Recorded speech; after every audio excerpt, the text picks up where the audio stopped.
വിന്ററിൽ van ഓടിച്ച് പണി കിട്ടിയതെന്ന് പറഞ്ഞു കഴിഞ്ഞാൽ വലിയൊരു പണിയാണ് കിട്ടിയത്. വേറൊരു പ്രശ്നം, റിവേഴ്സ് ഒരു ശകലം വന്നു കഴിഞ്ഞപ്പോഴേക്കും ഒരു 20 മീറ്റർ കഴിഞ്ഞപ്പോഴേക്കും റിവേഴ്സിൽ നിന്ന് പിന്നെ ഗിയർ ഷിഫ്റ്റ് ഉണ്ടല്ലോ വെറുതെ കിടന്ന് ആടാൻ തുടങ്ങി. എനിക്ക് പിന്നെ എന്ത് ചെയ്യണം എന്നറിയത്തില്ല. യൂട്യൂബൊക്കെ നോക്കി ഞാനിങ്ങനെ നോക്കി കഴിഞ്ഞപ്പോൾ ഏതെങ്കിലും ഒരു പിന്ന് പോയതായിരിക്കും അല്ലെങ്കിൽ റബ്ബർ ബുഷ് പോയതായിരിക്കും എന്നൊക്കെ ഇങ്ങനെ കണ്ടു. അങ്ങനെ നോക്കുകയാണ്. ഇതിന്റെ ഒന്നും ഒരു പരിപാടി എനിക്ക് അറിയത്തില്ലായിരുന്നു. നമ്മുടെ എഞ്ചിൻ നോക്കി പിന്നെ ഒന്നും മനസ്സിലാവുന്നുണ്ടായിരുന്നില്ല. ഈ ഇതെല്ലാം നോക്കിയിട്ട് ഇതവിടെ ഈ സൈഡൊക്കെ അഴിച്ചു നോക്കിയിട്ട് എനിക്കൊന്നും മനസ്സിലാവുന്നുണ്ടായിരുന്നില്ല. പിന്നെ അവസാനം ഞാൻ ഇതിന്റെ അടിയിലേക്ക് കയറി.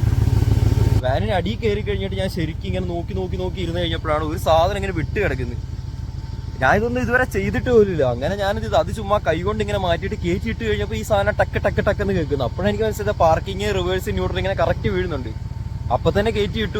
വണ്ടി ഇപ്പൊ കറക്റ്റ് സ്റ്റാർട്ട് പോയി. അയ്യോ, -10 ഡിഗ്രി ആയിരുന്നു ഇവിടെ. ഞാൻ ഗ്ലൗസ് വിട്ടിട്ട് ഞാൻ ഈ മഞ്ഞത്തൊക്കെ കിടന്ന് ഇതിന്റെ ഉള്ളിൽ കൂടെ കിടന്ന് എന്തോ ഭാഗ്യത്തിന് കറക്റ്റ് സംഭവം ഇത് വർക്കായി. എന്തോ ഭാഗ്യം, എല്ലാം റെഡിയായി. അങ്ങനെ ഒരു കാര്യം പഠിക്കുകയും ചെയ്തു. ഇപ്പൊ എന്തായാലും ഇങ്ങനെയൊക്കെ വന്നു കഴിഞ്ഞാൽ ഇങ്ങനെയൊക്കെ ചെയ്യണമെന്ന് പഠിച്ചു.